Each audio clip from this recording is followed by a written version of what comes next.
സഹനടിമാരെ മൂത്രമൊഴിക്കാൻ സമ്മതിക്കാത്ത നായികാ നടിമാർ. Hema committee റിപ്പോർട്ടിൻ്റെ കുറച്ചു പേജുകൾ, മുഴുവനായിട്ടില്ല, കുറച്ചു പേജുകൾ പുറത്തു വന്നതോടുകൂടി കഴിഞ്ഞ മണിക്കൂറുകളിൽ എല്ലാ മാധ്യമങ്ങളും ചർച്ച ചെയ്യുന്ന വിഷയം ഹേമ കമ്മിറ്റി റിപ്പോർട്ടാണ്. നാട്ടിൽ നടപ്പുള്ളതും കേട്ടുകേൾവിയുള്ളതും കണ്ടുകൊണ്ടിരിക്കുന്നതുമായ കാര്യങ്ങൾക്ക് ഒക്കെ തന്നെയാണ് അതിനകത്തുള്ളത്. അതൊരു അന്വേഷണ കമ്മിറ്റി റിപ്പോർട്ടായിട്ട് പുറത്തു വരുമ്പോൾ ഞെട്ടിപ്പിക്കുന്ന വിവരങ്ങളാണ്. സിനിമാ മേഖലയിലെ പുരുഷാധിപത്യത്തെപ്പറ്റിയും അവിടെ അവസരങ്ങൾക്ക് വേണ്ടി വരുന്ന പെൺകുട്ടികളെ ചൂഷണം ചെയ്യുന്ന പുരുഷ കേസരിമാരെ പറ്റിയുമാണ് ചർച്ചകൾ പുരോഗമിക്കുന്നത്. എന്നാൽ ആ കമ്മിറ്റി റിപ്പോർട്ടിലെ ചില പ്രസക്ത ഭാഗങ്ങൾ ചർച്ച ചെയ്യാതെ പോകുന്നുണ്ടോ എന്നൊരു സംശയമുണ്ട്. അതുകൊണ്ടാണ് നമ്മൾ ഇന്ന് ഈ വിഷയം എടുക്കുന്നത്. നോക്കൂ, ഇതിൽ കൃത്യമായി പറയുന്നു, സ്ത്രീകൾക്ക് മൂത്രമൊഴിക്കാനോ ആർത്തവ സമയത്ത് പാട് മാറ്റുന്നതിനോ വൃത്തിയാക്കുന്നതിനോ ഉള്ള അവസരങ്ങൾ ഈ പറയപ്പെടുന്ന സെറ്റുകളിൽ ലഭിക്കുന്നില്ല. ക്യാരവാനുകൾ ഉണ്ടെങ്കിലും അത് പ്രധാനപ്പെട്ട നായകന്മാർക്കും മാത്രമായി ഒതുങ്ങുന്നുണ്ട്. പലപ്പോഴും ചെടിയുടെയും തുണിയുടെയും ഒക്കെ മറപറ്റി കാര്യം സാധിക്കേണ്ടുന്ന അവസ്ഥ സിനിമയിൽ ജോലി ചെയ്യുന്ന സ്ത്രീജനങ്ങൾക്ക് ഉണ്ടാകുന്നുണ്ട്. ഒപ്പം തന്നെ പറയുന്ന മറ്റൊരു കാര്യമാണ്, അവസരങ്ങൾക്ക് വേണ്ടി വഴങ്ങിക്കൊടുക്കുന്ന നായികമാരും താരങ്ങളും ജൂനിയർ ആർട്ടിസ്റ്റുകളുമൊക്കെ ഇൻഡസ്ട്രിയിലുണ്ട്. അപ്പോൾ സ്വാഭാവികമായും അങ്ങനെ ഉള്ളതുകൊണ്ടാണ് മറ്റുള്ളവർ വരുമ്പോഴും അതേ അപ്രോച്ച് അവരോട് ഈ പുരുഷ കേസരിമാർ എടുക്കുന്നത് എന്ന് നമ്മൾ ആലോചിക്കേണ്ടിയിരിക്കുന്നു. ഒപ്പം തന്നെ മക്കളൊക്കെ അങ്ങനെ ഒന്ന് വഴങ്ങിക്കൊടുക്കുന്നതിൽ തെറ്റില്ല എന്ന് വിശ്വസിക്കുന്ന അമ്മമാരും ഇൻഡസ്ട്രിയിലുണ്ട് എന്ന് ഹേമ കമ്മീഷൻ റിപ്പോർട്ടിൽ പറയുന്നു. മക്കൾക്ക് വേണ്ടി വഴങ്ങിക്കൊടുക്കുന്ന അമ്മമാരുമുണ്ട് എന്നും ഹേമ കമ്മിറ്റി റിപ്പോർട്ടിൽ പറഞ്ഞു വെക്കുന്നുണ്ട്. അപ്പോൾ ചർച്ച ചെയ്യപ്പെടേണ്ടേ ഈ നായികാ നടിമാർ, പ്രധാനപ്പെട്ട താരങ്ങൾ, സഹതാരങ്ങൾക്കൊന്ന് മൂത്രമൊഴിക്കാൻ ക്യാരവാനിലെ ബാത്റൂം കൊടുത്തില്ലെങ്കിൽ അവർക്കെന്ത് പ്രതിപത്തിയാണ് ഇൻഡസ്ട്രിയിലുള്ളത്? WCC ഒക്കെ ഉണ്ടാക്കി ഈ വനിതകളുടെ അവകാശത്തിന് വേണ്ടി തള്ളുന്ന താരങ്ങളുണ്ട്. അവരൊക്കെ ചെയ്യുന്നു എന്നല്ല ഞാൻ പറയുന്നത്. നായികാ നടിമാരെന്നൊക്കെ പറയുമ്പോൾ നമ്മുടെ മനസ്സിൽ വലിയ സങ്കല്പത്തിലിരിക്കുന്ന ആളുകളാണ്. ഇവർക്കിത് മനസ്സിലാകുന്നില്ലെങ്കിൽ പുരുഷന്മാർക്കാണോ ഇത് മനസ്സിലാവുക? അതെന്തുകൊണ്ട് ചർച്ച ചെയ്യപ്പെടുന്നില്ല? അതൊരു വലിയ പ്രശ്നമാണ്. കാരണം എന്താ പറയുക, ഇപ്പോൾ ഈ സിനിമാ മേഖലയിലുള്ള ജൂനിയർ ആർട്ടിസ്റ്റ് അല്ലെങ്കിൽ ഈ പറയുന്ന ഇൻഡസ്ട്രിയിലുള്ള ടെക്നിക്കൽ മേഖലയിൽ ചെയ്യുന്ന സ്ത്രീകൾ, ഇവരൊക്കെ ചെയ്യുന്നത്, അല്ലെങ്കിൽ ഇവരൊന്ന് ബാത്റൂമിൽ പോകുന്ന പറയുന്നത് ഒരു PVC പൈപ്പ് കെട്ടിയിട്ട് അതിനകത്തൊരു തുണി വലിച്ചു കെട്ടി ഒരു കാറ്റടിച്ചാൽ പറന്നു പോകുന്ന അന്തരീക്ഷം, അവിടെ പോയി നിന്ന് കാര്യം സാധിക്കേണ്ട ഒരു സ്ഥിതി ഉണ്ടാകുന്നു എന്ന് പറഞ്ഞാൽ ഞെട്ടിപ്പിക്കുന്ന ഒരവസ്ഥ തന്നെയാണ്. അപ്പോൾ സിനിമാ മേഖലയിൽ നമ്മൾ ബഹുമാനിക്കുന്ന, നമ്മൾ ആരാധിക്കുന്ന നായിക നടിമാർക്ക്, അല്ലെങ്കിൽ കുറച്ച് പ്രായമുള്ള അമ്മ നടിമാർക്ക്, ഇവർക്കൊക്കെ കാരവൻ അനുവദിച്ചു കൊടുക്കുന്നു. അപ്പോൾ ഈ കാരവൻ അനുവദിച്ചു കൊടുക്കുമ്പോൾ സ്ത്രീ സഹജമായ പ്രശ്നങ്ങൾ ഇവർക്കും ഉണ്ടെന്ന് മനസ്സിലാക്കി ഇവരെ കൂടെ കാരവൻ ഒന്ന് യൂസ് ചെയ്യാൻ അനുവദിച്ചാൽ പ്രത്യേകിച്ച് യാതൊരു പ്രശ്നമില്ല. അപ്പോൾ ഇവർ തന്നെ ഇത്തരത്തിലുള്ള കാര്യങ്ങളിൽ എതിർപ്പുമായി അല്ലെങ്കിൽ അനുവാദം കൊടുക്കാതെ ഒരു പ്രതിലോമപരമായ നിലപാട് സ്വീകരിക്കുന്നു. അപ്പോൾ പിന്നെ എങ്ങനെയാണ് പുരുഷ കേസരികൾ അത് ചെയ്യാതിരിക്കുന്നത്? അപ്പോൾ അവരെന്ത് ചെയ്യുന്നു? ഇതിനെ കൃത്യമായി ചൂഷണം ചെയ്യുന്നു. നിങ്ങൾക്ക് ഞങ്ങൾ അത് ചെയ്തു തരാം, ഞങ്ങളുടേതായ കാരവനുണ്ട്, ഞങ്ങളുടേതായ സൗകര്യങ്ങൾ ചെയ്തു തരാം, പക്ഷേ ചില വിട്ടുവീഴ്ചകൾ, ചില അഡ്ജസ്റ്റ്മെൻറ്റ്, രണ്ട് വാക്കിൽ അസുമ്പോൾ വിട്ടുവീഴ്ച, അഡ്ജസ്റ്റ്മെൻറ്റ്, എന്ത് വിട്ടുവീഴ്ച, എന്ത് അഡ്ജസ്റ്റ്മെൻറ്റ്, അത് ഇവർ ഉൾക്കൊണ്ടേ പറ്റുള്ളൂ. ചില ആളുകൾ എന്ന് പറയുന്നത്, സിനിമ എന്ന് പറയുന്നത് ഒരു പാഷനാണ്. അവർ മറ്റെന്തിനേയും വിട്ടിട്ട് സിനിമാ മേഖലയിലേക്ക് വരുന്നത്. അവിടെ സ്ത്രീയെന്നോ പുരുഷനെന്നോ വ്യത്യാസമൊന്നുമില്ല. അപ്പോൾ അവരെന്തും ചെയ്യാൻ തയ്യാറായിട്ട് നിൽക്കുന്ന ഒരാളുടെ അടുത്തേക്കാണ് ചെന്നേച്ചൊന്ന് മൂത്രം ഒഴിക്കാൻ സൗകര്യമില്ലാത്ത അവസ്ഥയിൽ ബുദ്ധിമുട്ടുന്നത്. അത് എന്തെങ്കിലും ആ പരിമിതിയെ മറികടന്നേ പറ്റുള്ളൂ. മാത്രമല്ല, ഇവർക്ക് ആർത്തവ സമയത്ത് വേണ്ട മാറ്റങ്ങൾ അല്ലെങ്കിൽ വേണ്ട ശുചീകരണ പ്രവർത്തനങ്ങളൊക്കെ നടത്താനുള്ള സൗകര്യങ്ങൾ ഒരുക്കി കൊടുക്കണം. ഇത് ഈ സിനിമയുമായി ബന്ധപ്പെട്ട സംവിധായകനാണോ നിർമ്മാതാവാണോ ആരാണ് ചെയ്യേണ്ടത്? ഇപ്പോൾ ഒരു സിനിമയെ സംബന്ധിച്ചുള്ള സംവിധായകൻ എല്ലായിടത്തും ഓടിയെത്തണമെന്നില്ല, നിർമ്മാതാവ് ഓടിയെത്തണമെന്നില്ല. അപ്പോൾ അതിനകത്ത് പ്രൊഡക്ഷൻ കൺട്രോളാണോ അല്ലെങ്കിൽ ആരാണോ അതിൻ്റെ ചുമതലപ്പെട്ടവർ, അവരെന്തുകൊണ്ട് ചെയ്യുന്നില്ല? അപ്പോൾ അവർ ചെയ്യാത്തതിന് പിന്നിൽ ചില ലക്ഷ്യങ്ങളില്ലേ? അപ്പോൾ ഈ സിനിമാ നടിമാരെ അല്ലെങ്കിൽ നമ്മൾ കാണുന്ന നായികാ നടിമാരെ ദൈവികമായി ആരാധിച്ചെങ്കിൽ മാത്രമേ നിങ്ങളെ ഞങ്ങൾ പിന്തുണയ്ക്കുകയുള്ളൂ, അല്ലെങ്കിൽ നിങ്ങൾ ഞങ്ങളുടെ അടിമകളാണ്. സ്ത്രീ എന്ന് പറയുന്ന ഒരു സഹജീവിയാണെന്നുള്ള പരിഗണന എന്തുകൊണ്ടാണ് ഈ മുതിർന്ന നടിമാർ കൊടുക്കാത്തത്? ഈ നോക്കൂ ചേട്ടാ, ഇത് 4.5 വർഷങ്ങൾക്ക് മുമ്പ് സർക്കാരിലേക്ക് സമർപ്പിക്കപ്പെട്ട ഒരു അന്വേഷണ കമ്മീഷൻ റിപ്പോർട്ടാണ്. ഈ കഴിഞ്ഞ ദിവസങ്ങളിൽ നമ്മൾ ഈ മേഖലയുമായി ബന്ധപ്പെട്ട് നിൽക്കുമ്പോൾ പല സിനിമാ സെറ്റുകളിലും പോകാറുണ്ട്. നമ്മുടെ പല സുഹൃത്തുക്കളും സിനിമാ മേഖലയിൽ പ്രവർത്തിക്കുന്നുണ്ട്. ഈ അടുത്ത സമയത്ത് ഞാൻ മോഹൻലാൽ ഇറങ്ങാൻ പോകുന്ന ഒരു സിനിമയുടെ സെറ്റിൽ പോയി. എൻ്റെ ഒരു സുഹൃത്ത് അതിൽ അഭിനയിക്കുന്നുണ്ട്. 2 സീനുകളിൽ മാത്രമുള്ള ഒരു ചെറിയ വേഷമാണ്. അപ്പോൾ ഞാൻ ഫ്രീ ആയിട്ടിരിക്കുന്ന ഒരു ദിവസമാണ് ഇദ്ദേഹം എന്നോട് പറഞ്ഞു ഒന്ന് കൂടെ വരുമോ എന്ന് ചോദിച്ചിട്ട് ഞാൻ എൻ്റെ വണ്ടിയിൽ ഞങ്ങൾ 2 കൂടി അവിടെ പോവുകയാണ്.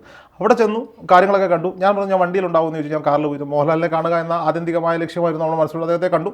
നേരെ വന്നിട്ട് വണ്ടിയിലിരിക്കുകയാണ്. വണ്ടിയിലിരിക്കുമ്പോൾ പുള്ളി വിളിച്ചിട്ട് എവിടെയാണ്? ഞാൻ കാറിലുണ്ട്. നീ ഇവിടെ ഒരു വെള്ള കളർ ക്യാരവാൻ കിടപ്പുണ്ട്, അതിൻ്റെ ബാക്കിലത്തെ ഡോർ തുറന്ന് കയറി വരാൻ പറഞ്ഞു. ഞാൻ ചെല്ലുമ്പോൾ ഇദ്ദേഹത്തിന് ക്യാരവാൻ കൊടുത്തിരിക്കുകയാണ് റെസ്റ്റ് ചെയ്യാൻ. നോക്കൂ, അദ്ദേഹം ഒരു യുവ സംവിധായകനാണ്, പുതിയതായി ചെയ്യാൻ പോകുന്ന ഒരു സിനിമയുടെ സംവിധായകനാണ്. അദ്ദേഹം അത് അർഹിക്കുന്ന ആളുമാണ്. പക്ഷെ നോക്കൂ, ഒരു സിനിമയിൽ 2 വേഷങ്ങൾ മാത്രം ചെയ്യുന്ന അദ്ദേഹത്തിനും ഈ പറയപ്പെടുന്ന ക്യാരവാൻ സംവിധാനം അവിടെ ഒരുക്കി കൊടുത്തിട്ടുണ്ട്. ഞാൻ ചോദിച്ചു അപ്പോൾ ആ ക്യാരവാനിൽ തന്നെ 2 റോ ഉണ്ട്. അപ്പുറത്താരാണെന്ന് ചോദിച്ചപ്പോൾ ഇതുപോലെ ചെറിയ വേഷം ചെയ്യുന്ന സ്ത്രീകൾക്ക് വേണ്ടിയുള്ള റൂമാണ് എന്ന് പറഞ്ഞു. ഞാൻ അവിടെ നിൽക്കുന്ന പയ്യനോടാണ് ചോദിക്കുന്നത്. അപ്പോൾ നോക്കൂ, 4.5 വർഷങ്ങൾക്ക് ഇപ്പുറം നല്ല പ്രൊഡക്ഷൻ കമ്പനികളുടെ സിനിമാ സെറ്റുകളിൽ ഈ സൗകര്യങ്ങളൊക്കെ അവർ ഒരുക്കി കൊടുക്കുന്നു. അവിടെ മുഴുവൻ 4 ക്യാരവാനുകൾ ഞാൻ കണ്ടു. ഒന്ന് മോഹൻലാലിൻ്റെ ക്യാരവാൻ, മറ്റൊന്ന് ശോഭനയാണ് ആ സിനിമയിൽ നായികയായിട്ട് അഭിനയിക്കുന്നത്, അവരുടെ ക്യാരവാൻ, മറ്റൊന്ന് 2 ഇത്തരത്തിലുള്ള ആളുകൾക്ക് ഈ ചെറിയ ചെറിയ വേഷങ്ങൾ ചെയ്യുന്നവർക്ക് ഉപയോഗിക്കാൻ വേണ്ടിയിട്ടുള്ള ക്യാരവാനുകൾ. അത് വലിയൊരു പ്രൊഡക്ഷൻ കമ്പനിയുടെ, പേര് കേട്ടൊരു പ്രൊഡക്ഷൻ കമ്പനിയുടെ സിനിമാ സെറ്റാണ്. നല്ല പ്രൊഡക്ഷൻ കമ്പനികൾ വേണ്ടുന്ന സൗകര്യങ്ങളെല്ലാം തന്നെ ഒരുക്കി കൊടുക്കുന്നുണ്ട് അവിടെ. അതിനകത്ത് തെറ്റ് പറയാൻ സാധിക്കുകയില്ല. നോക്കൂ, ഒരു വർഷം മുമ്പ് ഞാൻ വേറൊരു മഞ്ജു വാര്യർ സിനിമയുടെ സെറ്റിൽ പോയിരുന്നു. അവിടെയും ഇതേ അവസ്ഥ തന്നെയാണ് ഞാൻ കണ്ടത്. 3 ക്യാരവാനുകൾ അവിടെ ഉണ്ടായിരുന്നു. നായകൻ്റെ ക്യാരവാനും നായികയുടെ ക്യാരവാനും ബാക്കിയുള്ളവർക്ക് ഉപയോഗിക്കാൻ 2 റൂമുകൾ അടങ്ങുന്ന ഒരു ക്യാരവാനും. ഈ പുറം സൈഡുകൾ, ഇത് വീടുകളിലൊക്കെ ഷൂട്ട് ചെയ്യുകയാണെങ്കിൽ ഈ ബുദ്ധിമുട്ടുണ്ടാകില്ല. അവിടെ ബാത്റൂമുകളുണ്ടാവും, സൗകര്യങ്ങളുണ്ടാവും, ഒക്കെ ഉണ്ടാവും.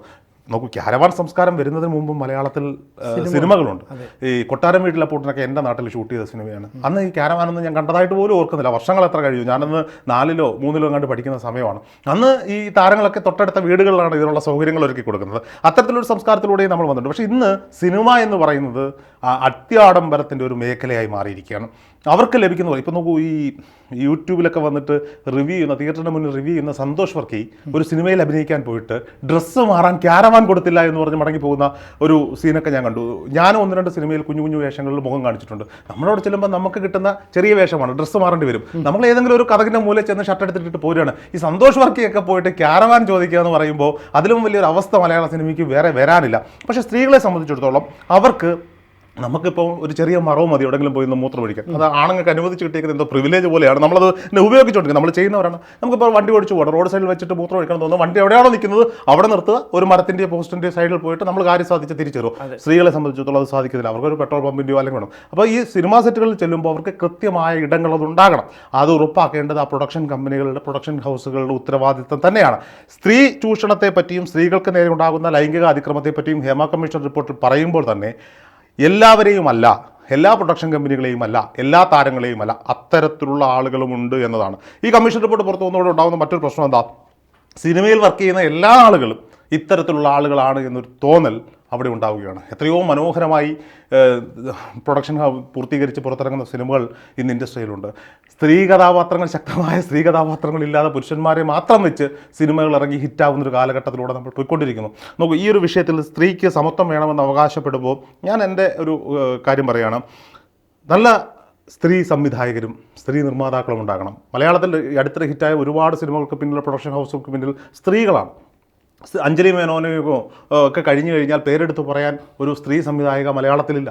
അവർക്ക് ടാലൻ്റ് ഉണ്ട്. സിനിമ പഠിച്ചിറങ്ങും. നമുക്ക് മുക്കിന് സിനിമകൾ പഠിപ്പിക്കുന്ന ഇൻസ്റ്റിറ്റ്യൂട്ടുകൾ മുളച്ചു വന്നുകൊണ്ടിരിക്കുന്ന ഒരു സംസ്ഥാനത്തിരുന്നുകൊണ്ടാണ് നമ്മൾ സംസാരിക്കുന്നത്. അവിടെ പഠിക്കുന്നതിൽ ഭൂരിപക്ഷവും പെൺകുട്ടികളാണ്, ആൺകുട്ടികളെക്കാൾ കൂടുതൽ പെൺകുട്ടികളാണ്. എന്തുകൊണ്ടാണ് ഈ പെൺകുട്ടികൾക്ക് സിനിമ ചെയ്യാൻ കഴിയാത്തത്? അവരവരുടെ കപ്പാസിറ്റിയോടെ നിവർന്നു നിന്ന് എഴുന്നേറ്റ് വരാൻ ഈ സംഘടനകളും ഈ പറയപ്പെടുന്ന സർക്കാരും അനുവദിച്ചു കൊടുക്കുന്നിടം വരെ ഈ പ്രശ്നമുള്ളൂ. ഇത് പുരുഷ മേധാവിത്വത്തിൻ്റെ ഒരു കേന്ദ്രമാക്കി വെച്ചുകൊണ്ടിരിക്കുന്ന ഇൻഡസ്ട്രി നോക്കൂ, ഇതിൽ ഇവിടെ ആണുങ്ങൾ ചെയ്യുന്നത് പോലെ തെറ്റ് പെണ്ണുങ്ങളും ചെയ്യുന്നുണ്ട്. അതുകൊണ്ടാണ് ഞാൻ പറഞ്ഞത്, വഴങ്ങിക്കൊടുക്കാൻ തയ്യാറായ സ്ത്രീകൾ ഇവിടെ ഉണ്ടെന്നും അവർക്ക് മറ്റൊരു പേരിട്ട് വിളിക്കുന്നുണ്ടെന്നും അവർക്ക് വേണ്ടി ഇവരെ അറേഞ്ച് ചെയ്യാൻ വേണ്ടി വാട്സപ്പ് ഗ്രൂപ്പുകളുണ്ട് എന്ന് ഹേമ കമ്മിറ്റി റിപ്പോർട്ടിൽ പറഞ്ഞു വെക്കുമ്പോൾ ഇങ്ങനെ വഴങ്ങി കൊടുക്കുന്നവരും തെറ്റുകാരല്ലേ? തീർച്ചയായിട്ടും. അങ്ങനെ ഒരു കൂട്ടമുള്ള ആളുകൾ ഉള്ളത് കൊണ്ടല്ലേ മറ്റുള്ളവരോടും ഇതേ അപ്രോച്ച് എടുക്കുന്നത്? അതെ. ഇപ്പോൾ ഒരു സിനിമ മേഖലയിലേക്ക് പുതുതായിട്ടൊരു നടി കടന്നു വരുന്നു. അപ്പോൾ ആ നടിയെ സംബന്ധിച്ചിടത്തോളം കിട്ടുന്ന അവസരങ്ങൾ എന്ന് പറയുന്നത് തുടക്കക്കാരി അതിൽ പല കുറവുകളുണ്ടാകും. അപ്പോൾ അവർക്കിപ്പോൾ ക്യാരവാൻ സൗകര്യം ഉണ്ടാവണമെന്നില്ല, അല്ലെങ്കിൽ ഈ പറയുന്ന 2 മുറികളുള്ള ക്യാരവാൻ സംവിധാനമായിരിക്കും. അപ്പോൾ ഒന്ന് വഴങ്ങിക്കൊടുത്താൽ അല്ലെങ്കിൽ ഒന്ന് അഡ്ജസ്റ്റ് ചെയ്താൽ കുറച്ച് കാര്യങ്ങളൊക്കെ നടക്കും എന്ന്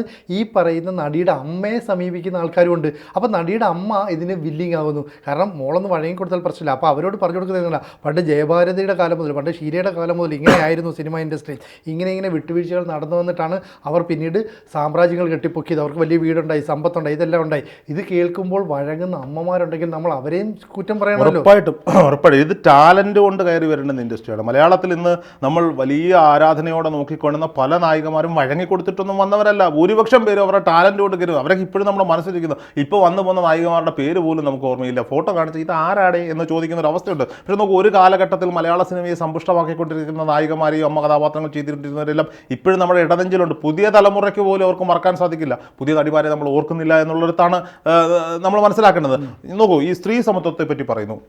ധ്യാൻ ശ്രീനിവാസൻ ഒരു ഇൻ്റർവ്യൂ, ധ്യാനാണെന്ന് തോന്നുന്നു, ഒരു ഇൻ്റർവ്യൂവിൽ പറഞ്ഞു, ധ്യാൻ സംവിധാനം ചെയ്ത ഒരു സിനിമ, ആ സിനിമയിൽ നായകൻ നിവിൻ പോളിയായിരുന്നു, നായിക നമ്മുടെ മലയാളിയായിട്ടുള്ള നയൻതാരയായിരുന്നു. നയൻതാരയ്ക്ക് കൊടുത്ത പ്രതിഫലത്തിൻ്റെ പകുതി പോലും ഇല്ല നായകൻ്റെ പ്രതിഫലം. നോക്കൂ, അത് അവരുടെ ടാലൻറ്റ് കൊണ്ടാണ്, അവരുണ്ടാക്കിയെടുത്ത അവരുടെ മാർക്കറ്റ് വാല്യൂ ആണ്. നയൻതാര എന്ന് പറയുന്ന കഥാപാത്രത്തിനുണ്ടാകുന്ന market value. Manju Warrier cinema വളർന്നു, മോഹൻലാലും മമ്മൂട്ടി കഴിഞ്ഞാൽ പിന്നെ മഞ്ജു വാര്യർ എന്നൊരു പറയുന്ന കൺസെപ്റ്റിലേക്ക് ഒരു സമയത്ത് ഉയർന്നു വന്നു. തിരിച്ചുവരവിൽ മഞ്ജു വാര്യർ ഉയർന്നു. അവർ ഇപ്പോഴും ഈടാക്കുന്നത് നായക നടന്മാർ ഈടാക്കുന്ന പോലെ വലിയ തുകയാണെന്നാണ് ഞാൻ വിശ്വസിക്കുന്നത്. സോ ഇത്തരത്തിൽ നമുക്ക് പേരെടുത്ത് വെച്ച് ഓർത്തു വെക്കാൻ പറയാൻ പറ്റുന്ന താരങ്ങൾ നമ്മുടെ ഇൻഡസ്ട്രിയിലുണ്ട്. അവരാരും വഴങ്ങി കൊടുത്തിട്ടോ കിടന്നു കൊടുത്തിട്ടോ കൂട്ടിക്കൊടുത്തിട്ടോ സിനിമയിലേക്ക് വന്നവരല്ല. അവരൊക്കെ ടാലൻറ്റ് കൊണ്ട് കയറി വന്നവരാണ്. എല്ലാ ഇൻഡസ്ട്രികളിലും പുഴുക്കുത്തുകളുണ്ട്. നമുക്ക് പെണ്ണ് പിടിക്കാൻ വേണ്ടി മാത്രം സിനിമ ചെയ്യാൻ ഇറങ്ങുന്ന ചില ആളുകൾ പണ്ട് മുതലേ ഇൻഡസ്ട്രിയിലുണ്ട്. അത് ഇന്നും നടക്കുന്നത്. അത് നല്ല പ്രൊഡക്ഷൻ കമ്പനികളുടെ ബാനറിലല്ല. പല സംവിധായകരും, പല പുതുമുഖ സംവിധായകരും പറയും, ചില പ്രൊഡ്യൂസർമാർ വരും 4 കോടി മുടക്കാം 5 കോടി, പക്ഷെ അവരുടെ ടാലൻറ്റിൽ വിശ്വാസമുള്ള നല്ല സ്കൂളിൽ, ഇവർ പറയുന്ന സ്കൂളിൽ പഠിച്ചു വന്നു എന്ന് പറഞ്ഞാൽ നല്ല സംവിധായകർക്കൊപ്പം പണി പഠിച്ചു വന്ന ഈ പറയപ്പെടുന്ന സഹസംവിധായകരൊക്കെ നോക്കിയിരിക്കുന്നത് നല്ല പ്രൊഡക്ഷൻ കമ്പനികൾക്ക് വേണ്ടിയാണ്. എന്തിനാ ഈ ആവശ്യമില്ലാതെ വള്ളി പിടിക്കാൻ പോകുന്നതെന്നുള്ളതാണ് അവർ പറയുന്നത്. നല്ല പ്രൊഡക്ഷൻ കമ്പനി വന്നാൽ സ്മൂത്തായിട്ട് തുടങ്ങുക. അവർക്ക് ലക്ഷ്യം പെണ്ണുപിടിയല്ല, കള്ളുപിടിയല്ല, നല്ല പ്രൊഡക്റ്റ് ഉണ്ടാക്കുക, ഇതിനെ മാർക്കറ്റ് ചെയ്യുക, ബിസിനസ് ചെയ്യുക, പണം ഉണ്ടാക്കുക. ഈ ലക്ഷ്യത്തോട് വരുന്ന പ്രൊഡക്ഷൻ കമ്പനികളുണ്ട്. ഇതൊന്നും ഇല്ലാതെ ഏതെങ്കിലുമൊക്കെ നാട്ടിൽ പോയി എന്തെങ്കിലുമൊക്കെ പണി ചെയ്ത് കുറച്ച് പൈസയൊക്കെ ആയിട്ട് വരുന്നു, സിനിമയിൽ ഇരുന്നു, 2 നായികമാരുടെ എന്തോ കിട്ടുമെന്നൊരു തോന്നൽ ഉണ്ടാക്കി കൊടുക്കുന്ന ചില ഏജന്റന്മാർ, ഹേമ കമ്മിറ്റി റിപ്പോർട്ടിൽ ഇതും പറയുന്നത് ഏജന്റുമാർ, ഈ ഏജന്റുമാർ ഇൻഡസ്ട്രിയിലുണ്ട്. ഇത് ഹേമ കമ്മിറ്റി റിപ്പോർട്ടിൽ ഞാൻ വായിച്ച ഒരു പോയിന്റുകൾ പോലും നമുക്കറിയാത്തതായിട്ടില്ല. ചേട്ടൻ വായിച്ചതിൽ എന്തെങ്കിലും ചേട്ടൻ അറിയാത്ത ഇത് ഇല്ല, നമുക്കറിയാതെ എല്ലാ കാര്യങ്ങളുണ്ട്. പക്ഷേ ഇതിനകത്ത് ഒരു സംശയം ഇത്രയേ ഉള്ളൂ. അതായത് ഈ പറയുന്ന ഈ നായിക നടിമാർ അല്ലെങ്കിൽ നമ്മൾ വിളിക്കുന്ന, നമ്മൾ ആരാധിക്കുന്ന നടിമാർ എന്തുകൊണ്ടാണ് അവരുടെ ജൂനിയറായിട്ടുള്ള നടിമാരെ സഹായിക്കാത്തത്? എന്തെങ്കിലും കാലത്ത് ഇതിനൊരു മാറ്റം ഉണ്ടാവോ? ഇനി 2, പുതിയ നടിമാർ വരുമ്പോൾ അവരുടെ അമ്മയോ അല്ലെങ്കിൽ അത്തരത്തിലുള്ള ആളുകളെയോ പറഞ്ഞ് പ്രലോഭിപ്പിച്ച് ഇങ്ങനെ നിങ്ങൾ ചില വിട്ടുവീഴ്ചകൾ നടത്തണം, അപ്പോൾ നിങ്ങളുടെ ടാലൻറ്റിന് അപ്പുറത്തേക്ക് നിങ്ങളുടെ ഈ വിട്ടുവീഴ്ചയ്ക്കാണ് പ്രാധാന്യം കിട്ടുന്നത്. അതാണ് നാളെ അവസരങ്ങൾ. അപ്പോൾ ഒന്നിൽ കൂടുതൽ അവസരങ്ങൾ കിട്ടിയാലേ ആ നടി വളരുകയുള്ളൂ. അപ്പോൾ ഇങ്ങനെയുള്ള ഒരു കാഴ്ചപ്പാടിന് മാറ്റങ്ങൾ ഉണ്ടാവും. ഇതിനകത്ത് എനിക്ക് ഇത്രേ പറയാനുള്ളൂ. നോക്കൂ, പ്രതികരിച്ചാൽ അവസരങ്ങൾ നഷ്ടപ്പെടുന്നുണ്ട് എന്ന് പറയുന്നുണ്ട്. അമ്മ സംഘടന നമുക്ക് മുന്നിലുണ്ട്. അവിടെ അറിയാം കാര്യങ്ങൾ നിയന്ത്രിക്കുന്നത് ആൺമേൽക്കോയ്മ തന്നെയാണ്. സ്ത്രീകൾക്ക് വേണ്ടി WCC ഉണ്ടാക്കി. എന്താണ് അവരുടെ അവസ്ഥ എന്നാൽ ഇനിയാണ് ഞങ്ങളുടെ പണി തുടങ്ങാൻ പോകുന്നതെന്നാണ് രേവതിയുടെ ഫസ്റ്റ് സ്റ്റേറ്റ്മെൻറ്റ് പുറത്തു വന്നിരിക്കുന്നത്. ഈ സ്ത്രീകളുടെ സംഘടനകളും കാര്യങ്ങളും സെപ്പറേറ്റ് ഉണ്ടാക്കേണ്ടിയിരിക്കും. WCC പോലെയല്ല, ഈ പറയപ്പെടുന്ന ചെറിയ ആർട്ടിസ്റ്റുകളെയും വലിയ ആർട്ടിസ്റ്റുകളെയും ഒരുപോലെ കാണുന്ന ഒരു സംഘടന അല്ലെങ്കിൽ ഒരു സംവിധാനം അവിടെ ഉണ്ടാക്കണം. 10 സെറ്റുകൾ മലയാളത്തിൽ റൺ ചെയ്യുന്ന 10 സെറ്റുകളിലോ തുടങ്ങാൻ പോകുന്ന 10 സിനിമകളിലോ ഇത്തരത്തിൽ നേരിട്ടാൽ അതിനെതിരെ പ്രതികരിക്കാൻ 10 പെൺകുട്ടികൾ തയ്യാറായി വന്നാൽ, ആ 10 പെൺകുട്ടികൾക്ക് സപ്പോർട്ട് കൊടുക്കാൻ മറ്റുള്ള വനിതാ താരങ്ങൾ, വലിയ താരങ്ങൾ തൊട്ടിങ്ങോട്ട് തയ്യാറായിട്ട് വന്നാൽ, അല്ലെങ്കിൽ അത്തരത്തിലുള്ള ആരോപണ വിധേയരാകുന്നവരുടെ സിനിമകളിൽ ഇനി അഭിനയിക്കുന്നില്ല എന്ന് മറ്റുള്ള സ്ത്രീകൾ അങ്ങ് തീരുമാനിച്ചാൽ തീരാവുന്ന പ്രശ്നമേ ഉള്ളൂ ഇത്. അതിന് തയ്യാറാകണം. ഇപ്പോൾ ഇവിടെ സംഭവിക്കുന്നത് എന്താ? ഏതെങ്കിലും ഒരു പെൺകുട്ടി ആരോപണം ഉന്നയിക്കും. പിന്നെ ഇതിൽ ചില പുഴുക്കുത്തുകളുണ്ട്. ഈ പെൺകുട്ടികളിൽ ചില പുഴുക്കുത്തുകളുണ്ട്.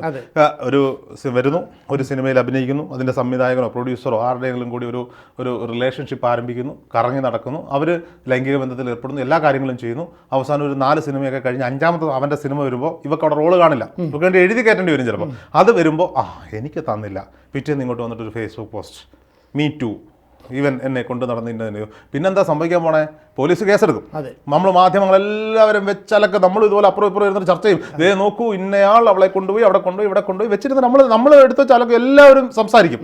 അവസാനം എന്താ ഉണ്ടാവും? അവൻ്റെ കുടുംബവും പോയി, കരിയറും പോയി, സിനിമയും പോയി, എല്ലാം കഴിയുമ്പോൾ കോടതിയിൽ ഇത് ഉഭയസമ്മതത്തോടെയുള്ള ലൈംഗിക ബന്ധമായിരുന്നു, കേസെടുക്കാൻ പറ്റില്ല എന്ന് കോടതി വിധിക്കും. അപ്പോൾ നമ്മൾ ചർച്ച ചെയ്യില്ല. ഇങ്ങനെയുള്ള പുഴുക്കത്തുകളും മലയാളം ഇൻഡസ്ട്രിയിലുണ്ട്.